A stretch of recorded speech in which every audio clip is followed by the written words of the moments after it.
COP26. I want also to thank the European Investment Bank for providing the logistical support and the space at the COP for the particular to Eva Perez. I also would like to thank our panelists, and I'll have a chance to present all of you in a minute, and all of you who are attending this event. This event is on public policies and private investment for conservation and landscape restoration in Latin America. And we have organized proceedings that include intervention by some of the leaders in the restoration movement in Latin America. But before we proceed with our panelists, I would like to spend just a few minutes to provide a brief context for the discussion. The event is on public policies and private investment for conservation and landscape restoration in Latin America. It's organized by WRI as Secretariat to Initiative 2020.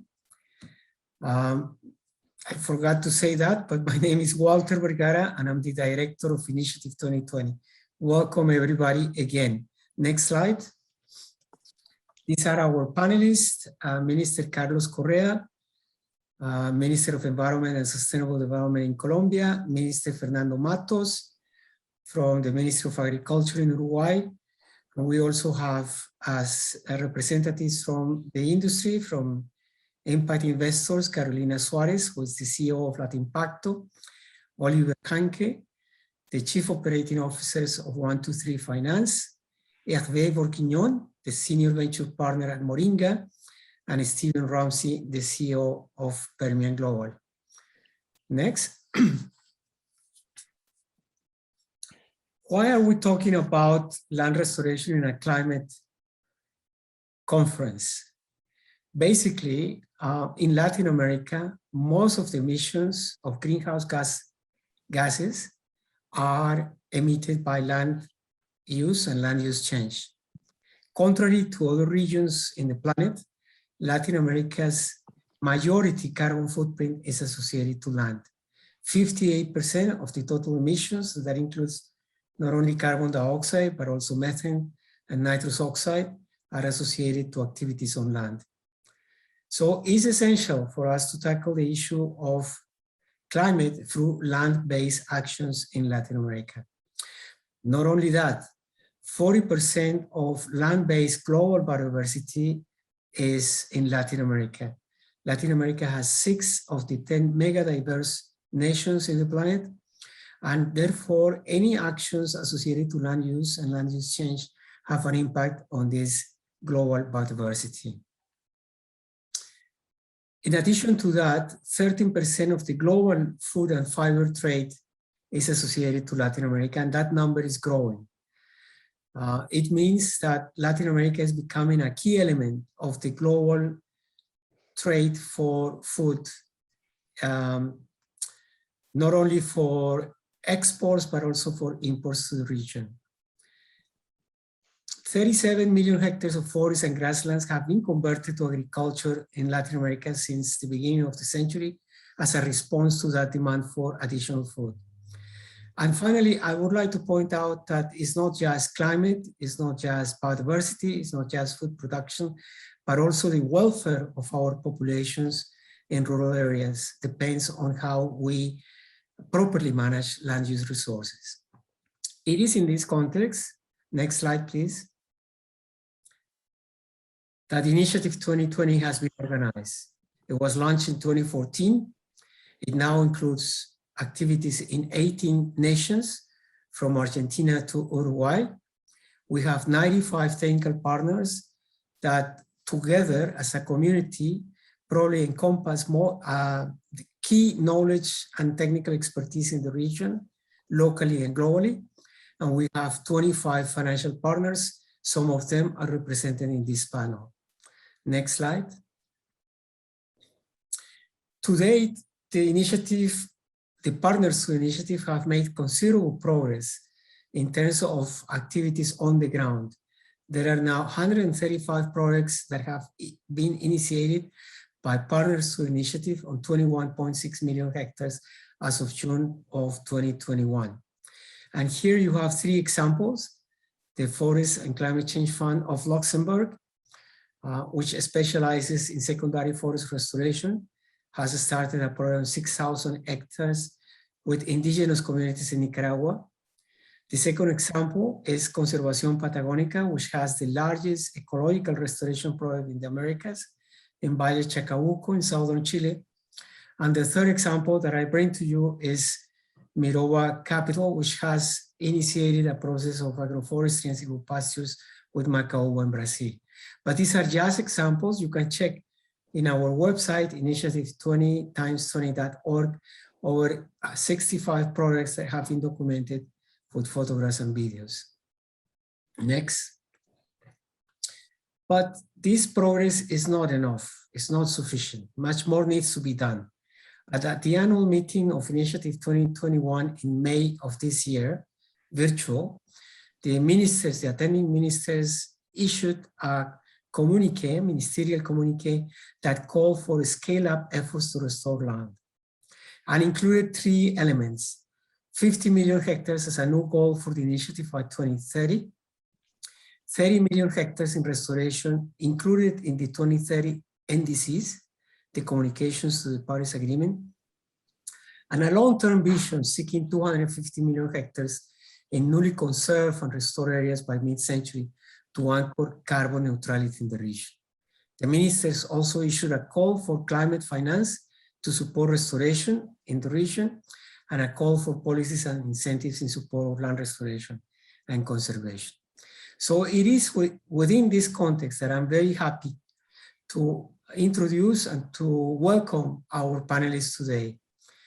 I have also to tell you that today COP26 had suffered a series of delays caused by the additional logistics requirements imposed by the COVID-19 emergency in Scotland and the UK and globally, and therefore all the proceedings have been delayed. As a result of that, some of our ministers have not been able, will not be able to join our proceeding. But let's start with a video from Minister Carlos Correa from Colombia. Minister Carlos Correa is the Minister of Environment in Colombia, is a business administrator from the EFIT University of Medellin, with a master's degree in marketing from the Madrid Business Institute, has studied finance and public management. Since October 2020, he has served as Minister of Environment and Sustainable Development in Colombia. In addition, he has held other important positions, was the mayor of the city of Monteria between 2012 and 2015, and the High Counselor for the Regions in 2017. So with that, I welcome Minister Correa's message. Quiero extender un saludo especial a todos los ponentes que nos reunimos hoy para esta valiosa discusión. Quiero darle un saludo a Carolina Schmidt, ministra de Ambiente de Chile, a Fernando Matos, ministro de Agricultura de Uruguay, a Carolina Suárez, CEO de Latin Pacto, a Stephen Ramsey, de Permian Global, a Hervé Bourguignon, de Moringa Fund, a Richard Falken, de CEO de 12 Finance, y al moderador, a nuestro amigo Walter Vergara, coordinador de la iniciativa our friend Walter Vergara, coordinator of the 2020 initiative, senior fellow at the World Resources Institute. From the Colombian government, we are committed to the conservation and restoration of the land, and in this sense, we have proposed to establish policies and programs that allow us today to advance towards this conservation, hand in hand with the communities, public and private entities, and of the important support of international organizations. Colombia is the second most biodiverse country in the world. Our natural wealth is unparalleled. That is why we are convinced that nature-based solutions are fundamental for climate action. And under that premise, we signed the Non-Timber Resources Decree, which sets conditions for the sustainable management of these types of resources without compromising their survival and without affecting the forests. This is a step forward not only for climate action, but also for the economic economic uso sostenible de reactivation that nuestra is so biodiversidad. important at this time and Adicionalmente, available from the sustainable apoyamos a use los of our empresarios que producen biodiversity. In conservando addition, y we support conservan entrepreneurs produciendo. who produce Me by refiero a los conserving negocios and verdes, conserve a la by producing. bioeconomía, I que am son referring to green actividades businesses, to the económicas que ofertan bienes y bioeconomy, which are servicios economic totalmente activities that amigables offer con goods and nuestro medio services that are ambiente. totally Hoy friendly Colombia to cuenta our con 3.000 environment. negocios Today, verdes que han Colombia sido has verificados por el 3,000 Ministerio de green Ambiente y businesses Desarrollo that have been Sostenible. verified by Y the esto quiere Ministry of decir que Environment en and un trabajo Sustainable conjunto con Development. las And this autoridades means that ambientales in a que joint están work with the ubicadas en los environmental 32 authorities that departamentos de are nuestro located país, in the hacemos todo un 32 proceso departments of que our nos permite country, we do comprobar a si whole los negocios process that impactan allows us to positivamente check if the al medio businesses have ambiente a o no. positive impact on Ahora the bien, environment or además de las not. soluciones basadas en Now, la in addition to naturaleza the que nos permiten nature-based conservar, solutions that allow estamos us to adelantando conserve, iniciativas we para are fortalecer esa advancing initiatives to conservación y strengthen that protección a través de quienes conservation and más protection conocen las through tierras, those who los know the campesinos. land Y best, contamos and that con un is the esquema muy farmers. importante de And we pago por have a very servicios important ambientales, scheme un of incentivo payments for económico o en environmental especie para services, aquellos an colombianos economic que or habitan en territorios in-kind estratégicos y incentive que se for comprometen a Colombians conservar who esos live in territorios strategic con buenas territories prácticas and who are committed ambientales. to conserving those Gracias a territories esas with good acciones de environmental conservación estamos practices. protegiendo Thanks to these 115.000 conservation actions, hectáreas we are de ecosistemas protecting colombianos y vamos a llegar a 115,000 hectares 300.000 of Colombian hectáreas en el año ecosystems, and we are going to 2022. reach to Pero no nos quedamos 3,100 ahí. Hemos hectares by creado los contratos de 2022. conservación But we have natural not stopped que there. les We have permiten a created los natural campesinos tener conservation el derecho de contracts uso de that las allow tierras farmers to y a have la the right vez to use the recibir un land pago por and at the same servicios time ambientales al receive a comprometerse con la payment for protección environmental de services estas by mismas committing to the áreas. protection of Además, these same recientemente areas. radicamos In addition, ante we el Congreso recently de la República de submitted to the Colombia la Ley Congress de of the Acción Republic of Climática que Colombia contiene the Climate Action Law, 196 which acciones de contains mitigación y 196 adaptación climate climática y que mitigation hoy ya and ha sido adaptation aprobada actions, en su which today segundo has already debate. been approved Lo que in its second buscamos con este debate. proyecto es What crear we are medidas looking for with concretas this a bill corto, is to mediano y create largo concrete plazo para measures in the short, alcanzar la medium, and carbono long term neutralidad to al achieve carbon 2050 y neutrality by también nature 2050 positive. and also Son nature nuestros grandes positive. retos y la hoja de These ruta are our que hemos great marcado con challenges este and the proyecto de roadmap ley. Estos that we son have set algunos with de this los bill. programas y These are some políticas of the que programs and adelantamos desde policies that we Colombia. are advancing from Contamos con Colombia. muchas We have iniciativas many y todas initiatives, apuntan a un and they are mismo all propósito: with the same conservar purpose, nuestro to patrimonio conserve natural y our hacerle natural frente al heritage cambio and climático. Muchas confront gracias. climate change. Thank you very much. Agradezco muchísimo el muy sentido. I thank this excellent message coming from our dear friend, Minister of the Environment and Sustainable Development of Colombia. And now I would like to give the floor to Minister Fernando Matos, Minister of Agriculture and Fisheries of Uruguay. Besides being the minister, he is a very well-known businessman in Uruguay due to his professional activities. He is agricultural producer in Cerro Largo and Tacuarembó. He served as president of the Uruguay creators between 1996 up to 2000. He has also presided over the Rural Association of Uruguay between 2004 and 2006. He also presided over the Beef Institute. He was appointed by Luis Lacalle as the Minister of Agriculture and Fisheries of Uruguay. So I give a warm welcome to Minister Fernando Matos. I appreciate your intervention. The floor is yours. Good morning, Walter Vergara. Thank you so much for having me and for inviting me. I send my regards to all the participants and authorities that preceded me. We are very pleased to be able to participate in this instance of the 20 by 20 initiative. Uruguay is committed to these goals for the care of the environment and the biodiversity resources in land and water sources.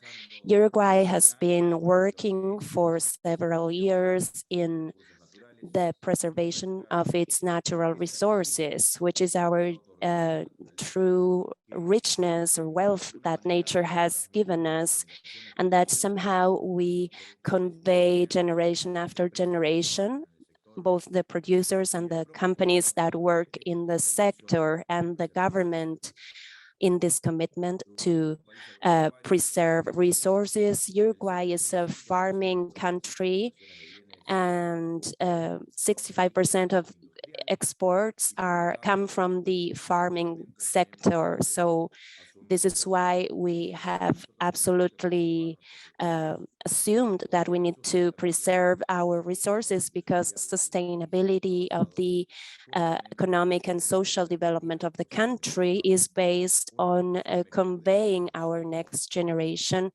a best situation than that we have been receiving. Uruguay will not advance in terms of its natural resources based on expanding its productive border. We've actually increased our forest mass. We preserve by law the native forest, which has been incremented in area. We also have clear policies in terms of conservation and land use. This is a state policy that has been implemented since 10 years ago. There's strict legislation that controls and projects under different parameters the best use of land, vegetable coverage,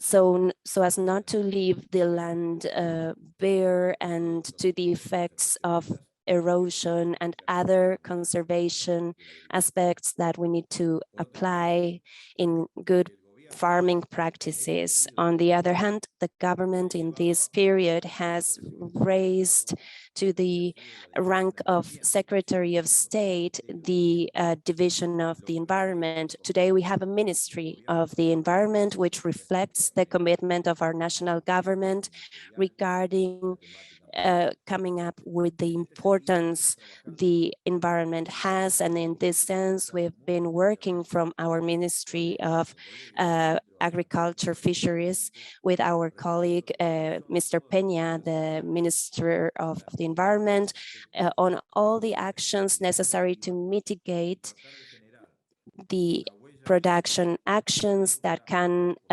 create a neutral or positive carbon footprint. An example is that our main activity, that's livestock, has promoted the organization called the Livestock Carbon or Environmental Footprint, which objective is to include in the whole chain of production contributions that could reduce emissions, most specifically that of methane. We are committed to these reduction goals, and Uruguay is a drop in the middle of the ocean, but we try to participate as well of all the different international forums to determine that this is part of the solution and not part of the problem. We also commit to improve and reduce our emissions, but clearly the greater sources of emission, including methane, are linked to other activities such as drillings in the search for energy resources, for oil and gas, fracking, and other activities such as urban deposits, residues or waste, the lack of treatment of effluents in urban areas. There are many other things that can be looked at, and not only the agriculture and livestock activities, which can be improved and can be neutralized by different cooperation mechanisms, as we have been discussing in COP26, how industrialized countries can cooperate with developing countries to reduce the emissions by food producing countries. But this is the key. We are food producers. We are very important in the balance and the maintenance of food systems in the world. So we need to in the mid and long term, examine how developed countries that during centuries have dedicated or have produced a lot of emissions, how can we reduce those emissions that have been accumulated? It is clear that the fastest response today is reducing methane, but the fundamental causes are not just trying to focus on farming production while we continue with fracking, with oil and gas wells leakages or other mineral carbon sources as energy sources in other countries. So we need to come clean on the speech. We need to work in international cooperation and economic health, in research, in the development of our productive performance, and look at the conservation of our resources. But we also need to look at the greatest picture, and we need to consider that the farming sector is essential for our nations, and we keep having a protectionism level that continue to apply high tariffs and are not prioritizing the environment in terms of the access quotas to the products in those markets. This could be an innovative approach, the same way as Uruguay is doing it. The developed countries that have already used intensively their natural resources and protect their trade should be willing to negotiate the flexibilization of the commercial rules for access to markets based on environmental foundations. Why is this? Because our countries that have a farming base also have right to development, to trade, and to income. This looks for a global balance. We are focusing our advancement in this COP26 with a general progress, not focusing on a single sector, and to have a complete analysis and not to look only at the short term, but the long term as a future correction for a better cohabitation in our planet and our civilization. Thank you very much. Minister Matos, thank you very much for those words. Thank you for your participation. Before we let you go, I wanted to point out two things that your intervention reminded me. A few months ago, another Uruguayan minister reminded me that 4 million Uruguayans feed 40 million people in Asia. That is a huge number, and it shows the balance that Uruguay proves, like you said, in the global food market. A few years ago, I mentioned that Uruguay has achieved great things in the climate sector, in the energy sector. It transformed its network very quickly. And we call Uruguay Denmark in South America. So if Denmark, we are now wondering if Denmark is the Uruguay of Europe. Uruguay is very progressive in climate change. In land use, we are regarding and we are really watching out your program in Uruguay so that we allow the preservation of such an important resource. Can you please talk to us about the goals of your government? How do you see the conservation of soil inside the global policy, national policy, and its impact in the global policy? Of course, Walter, and thank you for your comments. Yes, Uruguay is a food producer, a big food producer. We produce 14 times the food for our population. Uruguay doesn't have mining resources. We don't have oil. We don't have other minerals that produce any wealth, but we do have wealth in the natural area. We have a lot of water resources. We have climate wealth. We have solar resources in abundance. And so, like you said, we have diversified our energy network. And so we are now exporting energy from renewable sources. This is a great state policy. We have wind energy, we have solar energy. Of course, we have hydraulic energy, and it's our most important energy source. But we are incorporating new energies, new renewable energies, not only for consumption, but also to help the regional network of energy.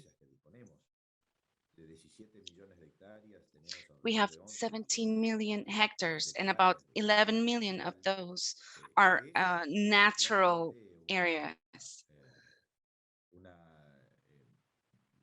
This is clearly a source of natural biomass. We call this wet pampa. This is a climate that exists in the south of Brazil and a great part of Argentina as well. And so we have commissions that study this soil, this climate. Of course, we have threats. We have, for example, exotic species that are invading it. We have species that aren't adequate for that soil, for that climate. But most of the soil is used for livestock. We are really watching, keeping an eye on this, watching what is happening with this climate. We are trying to improve with technology, pasturing. We are studying the species that live here so that we don't degrade the natural ecosystem that exists here, and so that we can improve the productivity of this region. So beyond an economic and a development goal, we see this as an environmental goal. That is why in what I just talked about, I emphasized the importance of commerce. We do have commercial barriers, and we want to transfer this effort to the price.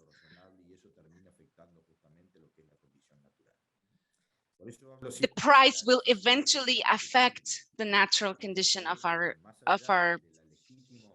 soil and of our ecosystem.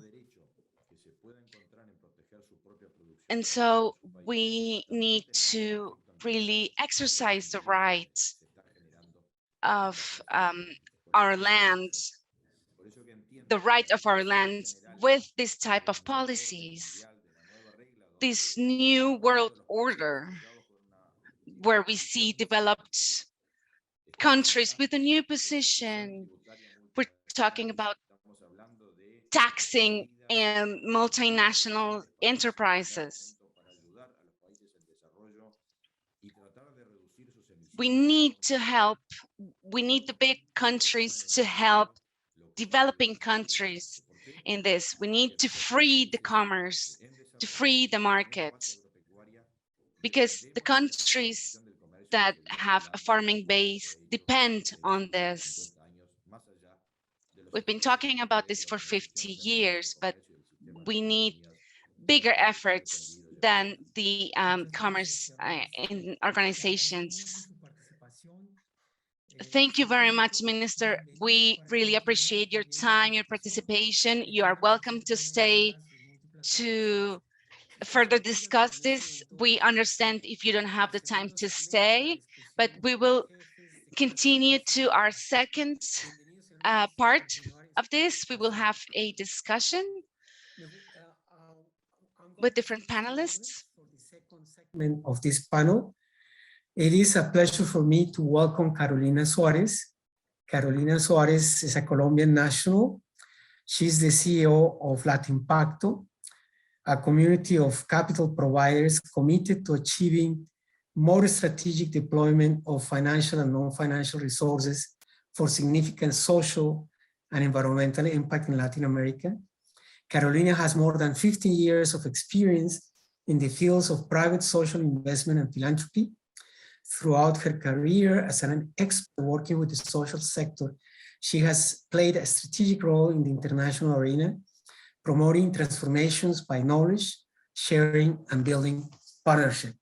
It is an honor for us to have you here, Carolina. Please tell us a little bit about Latimpacto. What is Latimpacto?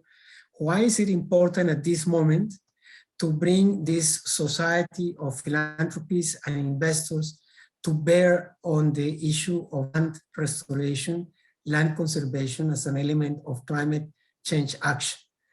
Welcome, Carolina. Dear Walter, thank you very much for this kind invitation and to be part of this important discussion to talk about the restoration movement that you are promoting at the 20 by 20 initiative with our multilateral and governmental institutions. For me, it is a privilege to share this panel with the Minister. Thank you, Minister Correa, Minister Matos, for your interventions. So please let me start to tell you to the audience, what is Latimpacto? Latimpacto is a community of capital providers committed to achieving solutions with a greater social and environmental impact in Latin America and the Caribbean. Individuals and organizations, capital providers from any sector in Latin America and the Caribbean who are interested in a more strategic deployment of the resources, financial and non-financial, for a greater social and environmental impact are welcome to be part of Latimpacto. So we gather grant-making foundations, family and corporate or independent foundations, social and environmental impact funds, family offices, other private investors such as private equity and venture capital funds, service providers for social enterprises, such as professional services firms, accelerators, incubators, the academia, universities and think tanks, corporations, public, both national and multilateral agencies, and other national or specific networks or association of social and environmental investors. Today, we gather more than 100 members, and we have sisters networks in Europe, Asia, and Africa.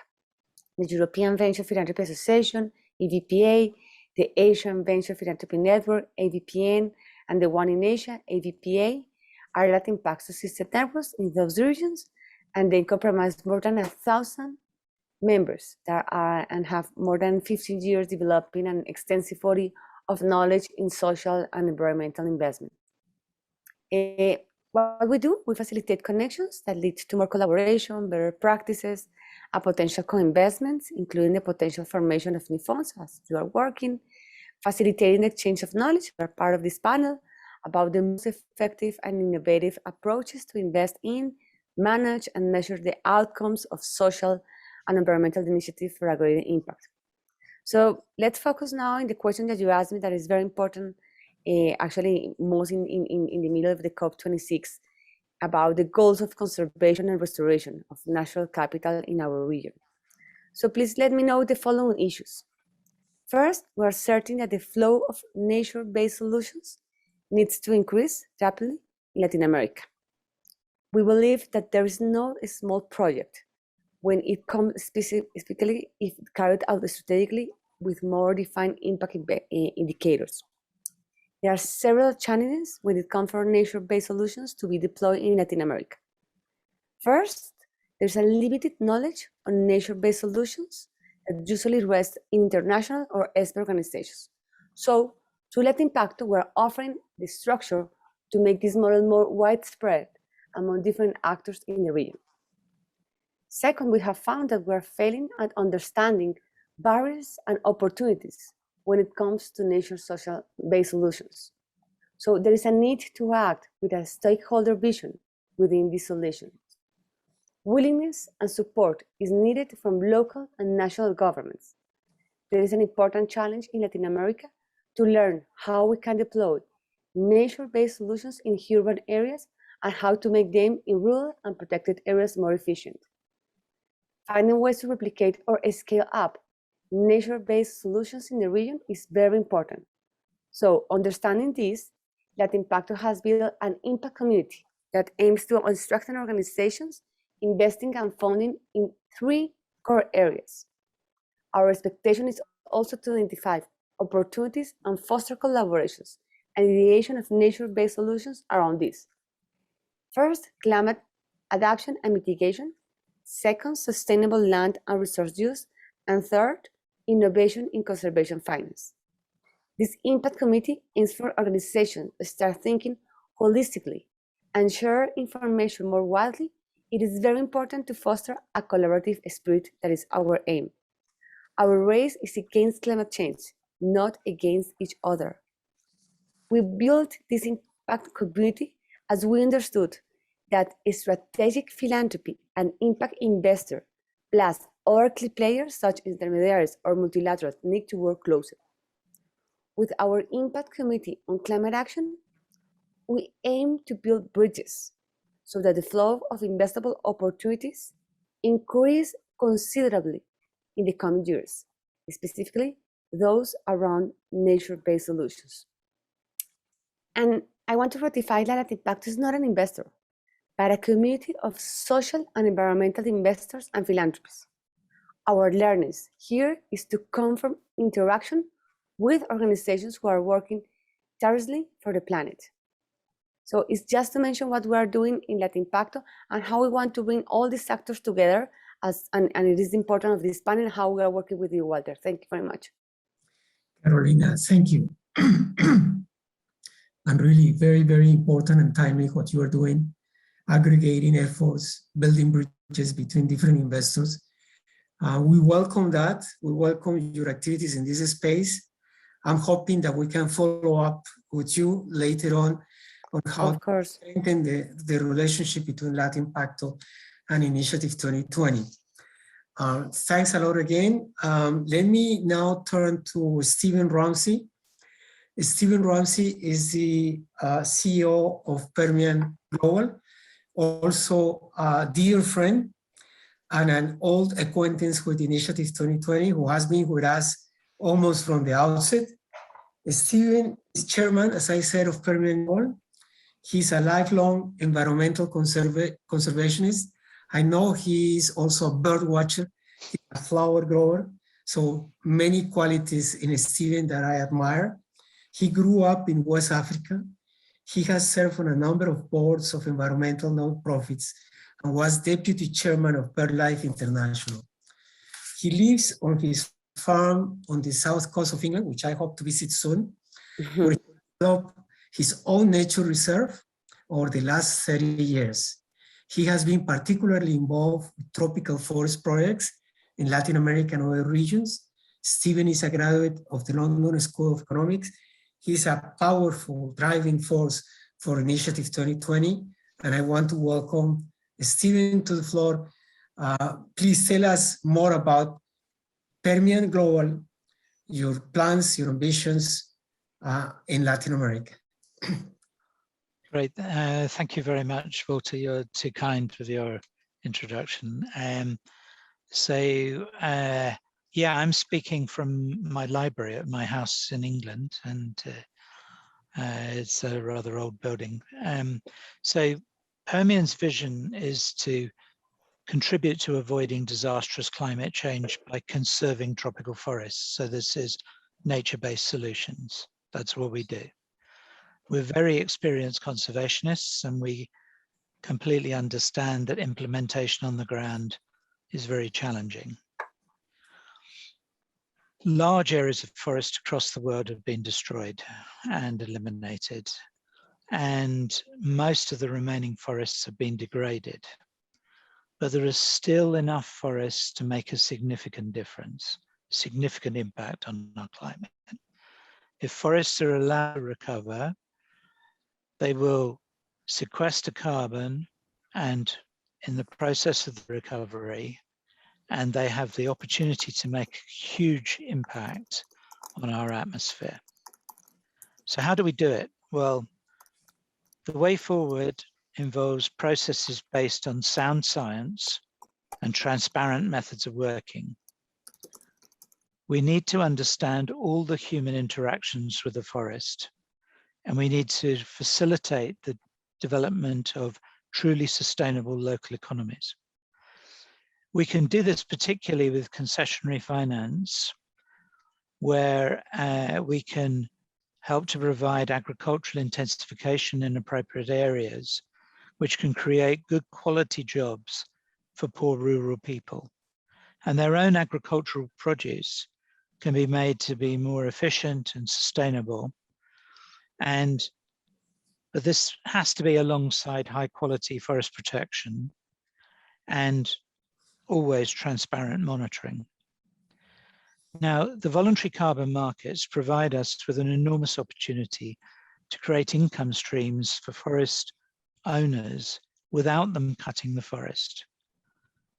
This is crucial for success because until now, the only way for someone who owned a forest, whether public or private sector, the only way for them to make money was to cut the trees down. But that, of course, is not consistent with avoiding disastrous climate change.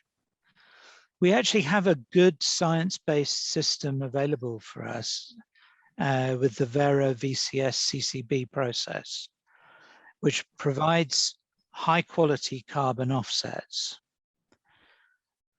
This can be improved. We're very much working on that, and it should be improved. But there are some suggestions for improvement which are rather mischievous from people who think that politics is more important than environmental conservation and combating climate change. And unfortunately, we have to battle against those. What do we need from governments? Well, we need a willingness to develop new types of public-private partnership because there never have been these for conservation in the past. But we're seeing this happen across the world, in Latin America and in the other continents. Currently, Permian Global has about 400,000 hectares of tropical forests under management, but we're just entering a scaling up time. So I'm hoping, Walter, by the next COP, you always love numbers, I'm hoping we'll have 5 million hectares by the next COP. So rapid increase, rapid improvement.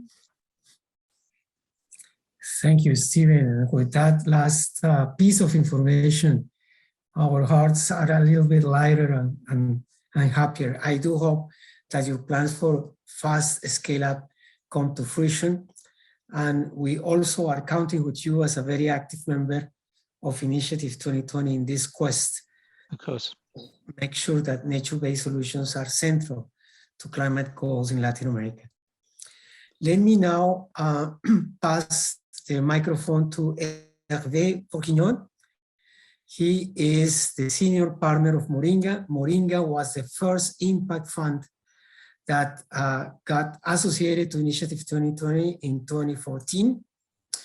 Hervé has extensive experience in business and product development in developing countries, particularly in Latin America, but also in Africa.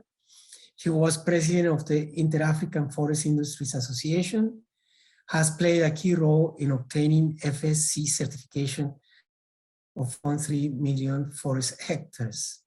He was also instrumental in promoting Tropical Woods International.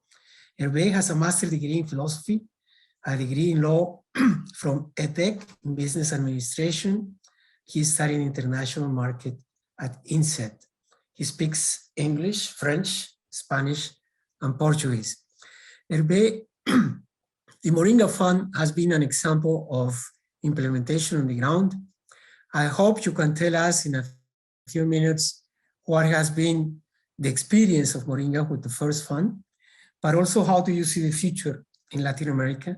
What are the follow-up steps that Moringa plans to undertake in our region? The floor is yours, Hervé. Welcome again. Thank you very much, Walter, and thank you to you all. I think it's a very nice opportunity that you are giving us to try to highlight a little bit what the Moringa Fund has been trying to do. Let me just give you a few words about the genesis of the Moringa Fund. We have been trying to find an alternative path between philanthropy and investments. You will certainly remember the controversy surrounding climate change, particularly during the Kyoto Protocol. The Clean Development Mechanism raised questions about the necessary inclusion of forests, largely left out. Of course, the main causes of deforestation are known: unsustainable agriculture practices to supply growing needs, also poverty of farmers living near the large tropical forest. But we had to tackle with the root of the problem. And there, regenerative agriculture and agroforestry seem to us very good solutions. Agroforestry, of course, being defined as the combination of trees and plants or animals in order to have ecological and economical synergies. Philanthropy and private investment have proved to be insufficient to finance such projects and the lasting support to communities that is so necessary. Time is required to restore environmental degradation. That is how Moringa's strategy was first formed, to propose an alternative path via a triple bottom line approach, environmental benefits, social benefits, and some economical returns. We had for that two sponsors, Edmond de Rothschild and ONFI. ONFI is the international branch of the French Forestry Commission. So as you said, Walter, Moringa is the first fund dedicated to agroforestry, aiming at promoting the engagement of the private sector on social and environmental themes in regions requiring urgently investment in Latin America and sub-Saharan Africa. This approach required blended finance brought by DFIs like the Spanish ICID, the French Proparco, the Dutch FMO, the FinFund, also multilaterals like African Development Bank and Corporación Andina de Fomento, and private investors. We have invested in all 65 million euros, and our tickets are between 3 and 8 million euros per project. It was quite a challenge because we have analyzed between 800 and 1,000 projects in LATAM and Africa, and we have selected 10 investments, 6 in Africa and 4 in Latin America. Just to give you a slight flavor of what is the Moringa's model, our investment lie on 3 different pillars. A strong smallholder supply base. Moringa's investment has been used to strengthen forestry and agronomic practices of these farmers, of these smallholders, diversify their revenues, obtain or help them to obtain organic or fair trade certifications. Moringa as a whole has invested very little in fully owned plantations. The second pillar is processing. Moringa's investment has been used extensively either to create a processing unit from scratch or developing or modernize an existing one very close to the production catchment. The third pillar was to connect with markets. The product produced by Moringa's investments are sold internationally and locally, taking advantage of the trend of organic, healthy products for international markets and the high growth of local markets, whether Latin America or Africa. Let me present you two examples to give you a better idea of what Moringa has done. One example has been taken in Africa, and I think it can also highlight what can be done worldwide and also in Latin America. It is the example of Tolaro Global. Tolaro Global is the leading cashew processing company in Benin, realizing 80% of national kernel export. The cashew sector, as you know, is a booming market, which growth is about 5% per year. Tolaro is the only company to process 100% of the nuts locally in the isolated northern rural region of Parakou. When a conventional cashew travels roughly 10,000 miles to be processed, Tolaro cashew only travel 500 miles to be processed because the processing facility is close to the catchment. This avoids the emission of approximately 1.17 ton CO2 equivalent of ton kernel produce. Of course, this short value chain enables Tolaro to better support the farmers. We can process, just to give you a few highlights of what we can process up to 6,000 tons of year of raw cashew nuts per year. We are GRC certified, and we work approximately with 7,000 small farmers of high quality kernel. And you can imagine the enormous impact that creates on their revenues, on their livelihood, on the women also associated to this kind of project. We are the first roasting and seasoning and packaging facility in Western Africa. We produce white roasted salted nuts, but also cashew butter, cashew flour. We are BRC, fair trade, organic certified. And that's just to give you a rough idea of what we can do in Africa. Now, to give you another example in Latin America. In Latin America, we have invested in Café Talera Nica France and Nica France Outgrower, two companies in Nicaragua. Café Talera Nica France was created in 1992. It's a family-owned agroforestry company specialized in the production of high-quality and certified shade-grown coffee and timber for high-end applications. The company managed 1,800 hectares of farm, including 700 hectares of coffee trees and 300,000 certified hardwood plantations. We have created a joint venture between this Café Talera Nica France and Oecocredit, which is Nica France Outgrower. It's a company that focuses on rehabilitating pastures and abandoned coffee farms and transfer state-of-the-art techniques to small and medium coffee growers in the vicinity of La Cumplida. And today we have rehabilitated roughly 2,000 hectares of devastated pastures. The Nica France Foundation also is supporting a pilot program to include very smallholders coffee farmers in the Nica France cluster. It supports the adaptation of local farms, small farms, to climate change, strengthening small coffee growers' capabilities and resilience, notably thanks to the promotion of agroforestry. So we can produce up to 40,000 quintals of green coffee per year. It's a unique agroforestry coffee cluster, a unique outgrower program with a network of medium and small farms. And we have rehabilitated, as I said, 2,000 hectares of coffee under agroforestry.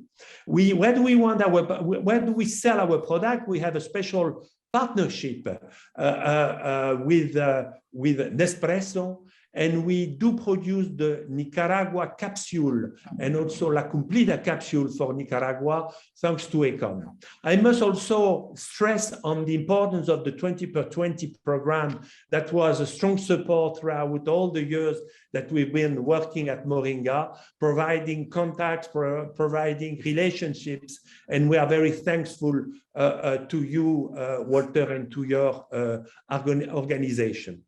We are now developing all these projects, and soon we will start to sell the companies to other players that will further develop this project. continue to enhance farmers' capabilities and strengthen their integration with markets. Thank you. Thank you, Hervé. Very interesting examples. And I must remind the audience that you can watch a video of the NICA France project in our website, initiative20x20.org. Is one excellent example of what can be done to restore land, at the same time to produce income to farmers and to store carbon. Many thanks, Hervé. Let's continue so that we can have at the end a few minutes for discussion. Let me now introduce you Oliver Hank, who is the COO of 123. I must tell you, 123 has had a tremendous footprint in Initiative 2020. When they joined, their chairman, Richard, told us, well, we have a new fund. We're starting now. This was about 2 years ago. We hope to be able to invest in a few projects in the next few months. In the next few months, in the next 12 months, they came out with 12 projects already started on the ground. And I said, well, this is a formula I haven't seen replicated in many places. You have to tell us the secret of your success. Oliver Hank is here to tell us that secret. He's the Chief Operating Officer of 123, member, an impact investment fund member of Initiative 2020. He has 18 years of experience in investment strategy, financial structuring, risk analysis and business management in real assets and sustainable investments. At 123, he is the responsible for product structuring and investment strategy of the Sustainable Agroforestry Fund. Oliver, tell us your secret. Thank you, Walter. Thank you very much. Well, it's a challenge after Hervé because he explained basically our business model in much detail. So if I don't want to tell exactly the same story, then I have to talk about different aspects. Apologies for my voice. I got a little bit of a cold here. So what's the secret? Well, there is no secret, I think. It's maybe our passion to just get things done. So 123's radical vision is very similar to that of the other participants, obviously here in the panel. In particular, it is to transform today's food systems by scaling sustainable nature-based solutions models that deliver profit and provide clear benefits to nature and people. Now, you've heard that many times from many organizations, and the question is, how do you actually achieve that in practice? So for us, similar to what Moringa is obviously trying to achieve, the regenerative agriculture model lies at the core of it. But in order to be successful, it needs to be embedded and integrated into a strong global supply chain. And I think that is where the secret lies. We have identified probably 4 key factors for success to implement fast, successful projects. One is obviously capital, so scaled long-term capital that supports regenerative agriculture processes from production through to the end market. Now, that is not trivial because regenerative agriculture may actually take a little bit longer in its development than short-term maximizing agricultural models. So you need to find the right capital partners and to find capital structures and blended finance structures that allow scaling up. Secondly, we need deep and effective on-the-ground implementation processes and participation from local stakeholders. That is coming to your question. I think the key secret to how we were able to manage to develop 6 projects, I think you mentioned to me in the first year, and 12 projects by now. We have developed in the last 4 years 12 projects. We deployed $300 million into agroforestry and forestry models, and that would not have been possible without a substantial number of experts on the ground, deep expertise in the key markets where we're active, which is Ecuador, Colombia, Costa Rica, Panama, Guatemala, Dominican Republic, but many other markets in Latin America that we target. and the networks that we have established with industry partners, but not least with the World Resources Institute and Initiative 20 by 20, which, as you know, we are happily participating in any opportunity to look at projects that you showcase to us. And so we have had the ability to build a substantial pipeline in a short period of time, and I guess an effective deal team that managed to turn that around into transactions. Now, let me tell you, that doesn't necessarily mean that all these transactions immediately are successful. So I think another secret is to constantly adapt your model to basically look at, okay, what do I have here? What am I trying to achieve? What is my target system? Am I operating in the right operator model? Am I planting the right things in the right constellations? And am I interacting with my surroundings in the right way? And so what we learned is to adapt quickly to situations. And I think that allowed us to move rapidly and fast. And as 1-2-3 now have basically a portfolio of 12 projects. Another key aspect is partners and also buyers, or buyers as partners, basically. So you need to align with the key global food companies on their sustainability priorities to achieve long-term and mutually beneficial strategic partnerships. That is key to success, because only in this way you can secure price levels and minimum prices and premiums and differentials that basically allow you to develop farms with a certain degree of predictability in terms of profitability. And so it is key to find these ethically conscious, ethically acting food companies out there that are willing to partner directly with farmers, with organizations such as ours that build supply chains, and to become heavily involved in the production process. And that's what we achieved. Stephen mentioned before Vera Vicia CCB. That's a standard that we embrace very much so. So that's basically the standard framework for all our projects, be they certified for carbon or not. We just believe that this is a good framework to provide transparency and to report along the important priorities of climate, community, and biodiversity. Well, what else can I say? In terms of outlook, we have now basically built these farms that I was talking about. What is important now is to surround these farms and to integrate them with their surroundings. So basically we have been putting a lot of focus now on small producer programs, on community programs, on the interaction and deepening of the supply chain locally and regionally.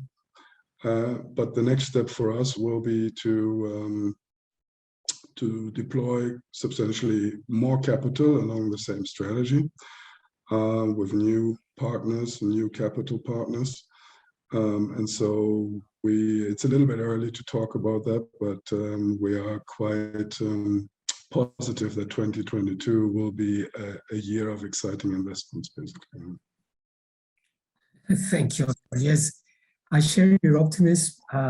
Richard has confided a few of those plans, and I do hope that they will be realized. We have a number of questions from the audience, and I also have prepared a few questions. So we have a few minutes left, not much, but why don't I start with Oliver, now that we have him on the screen, and ask him the following. 1-2-3 has one of the toughest social and environmental criteria in the field of land restoration. And you can check on those criteria in our website. They are really a gold mark for the industry. Can you share how these criteria have helped or hindered to develop your portfolio? Well, I mean, I prefer to see it as a help, but of course, it doesn't make things easy. We have a very strict deforestation or land use policy. We have a very holistic target system where we pursue many different social and environmental objectives. And so selecting the right investment that can deliver on all of these aspects, maybe not all equally, but certainly strong in all of these aspects, is not that easy. To have an elaborate sustainability or impact measurement system is important, but it actually makes life more complicated.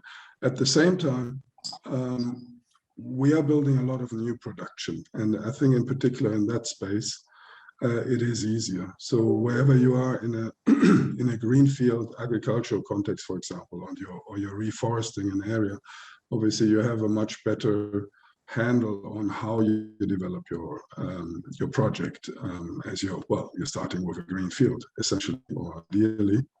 And so what we found in practice is that it didn't hinder us too much in our rapid and hopefully positive impact that we are generating.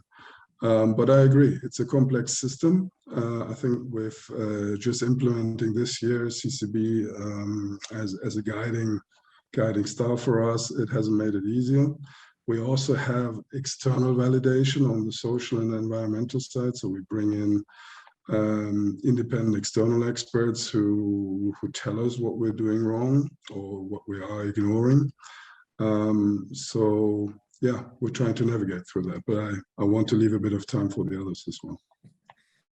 Thank you, Oliver. Thank you. And I do encourage our audience to check on 1 to 3 page in our website, and you will see the description of the very advanced and progressive social environmental criteria. We have a number of questions here. Let me ask Stephen Ramsey, chairman of Permanent, what in your view is the greatest policy innovation that could accelerate private sector investments in nature-based solutions as climate actions in Latin America? Yeah, well, Walter, as I was alluding to earlier, I mean, a very large proportion of the land is owned by governments, normally either central government or provincial governments. And what we really need is private sector expertise, commercial discipline to be entered into our conservation strategies and the generation of finance from carbon success stories. And so this requires different, I mean, you can have a variety of different types of public-private partnership, but these are all challenging. You know, it's always new, it's always difficult, and of course, a lot of public officials, they're really frightened to do something that might be wrong or a mistake. So what we really need is the very best people in every country, the best people in government, the top lawyers, to get involved in structuring these PPPs. And this is, I think, the single best initiative that we can have and will make the biggest difference, particularly in Latin America. Thank you, Stephen. Crystal clear, at least to me. We have a question from Theodore Weber, which I would like to address to Carolina. He says, natural forests are critical to meet the planet's climate and biodiversity goals, but government subsidies for deforestation are many times greater than conservation funding from philanthropies or impact investors in the private sector. How can this ratio be reversed? Yes, it's completely true, and it's something that we have mentioned over this discussion, that you cannot work alone in any of these specific issues. So we need to bring together different actors, government, multilaterals, investors, philanthropies, is how we can collect, and it's how you are working on the Initiative 2020, bringing together different parties to work together, because otherwise it will be very difficult to achieve all these challenges that we have for deforestation. Thank so you. It's being more open, collaborative, working together, and putting only one bag, all these collective funds. Excellent, and we share that perspective. Hervé, a question for you. On the basis of your experience with the Moringa Fund, what, if anything, would you do differently to ensure efficient allocation of your financial resources in the future? Thank you, Walter. I think a lot of things have already been said by our friends before me or after me. I think that relates to the factors of success of the kind of project that we pursue. I think the first and foremost is the partner. The best project that we have developed are because and thanks to the partners' experience in agronomy and farm management and processing industry, knowledgeable on the markets. And I would say that the project that I have explained a little bit, that I've cited, are the partners are among these people that have a very wide experience over the sector. Another thing I think is the dual market positioning, with particularly the potential to generate income from environmental and social practices in the field at export and through local market. We all know that the export market favor and try to are very fond of products that are very healthy, organic, etc. And that's a trend that is very useful. And also local markets are absolutely booming, particularly, well, Latin America certainly, but even more Africa. Also building a lasting competitive advantage over time, organic, etc. Also vertical integration to capture the added value of the product and no longer be dependent on the volatility of the market. I would say that are the main factors of success, and that you have to be very careful when you are launching such a project. And of course, and I think Carolina has underlined that, pooling of expertise to capitalize on synergies between people. And you by 2020 have been very good at that, and you have tried to help us a lot on that. Great, thank you, Hervé. Thank you, and thank you for the shout out to 20 by 20. We have reached the end of the session, but I don't want to leave without making a shout out to our policy accelerator. Policy accelerator as a tool that 20 by 20 is promoting to address policy bottlenecks and barriers to promote landscape restoration and conservation in the region. I also want to mention that we are about to issue our landmark incentives study, which is a comparison of the experience with incentives for land restoration in Latin America. It will soon be published, and of course you'll find it in our website. Before I end, I want to thank our colleagues at the Initiative 2020 and the Secretariat at WRI for the support in developing this session. Jaren in particular, Renee, Will Anderson.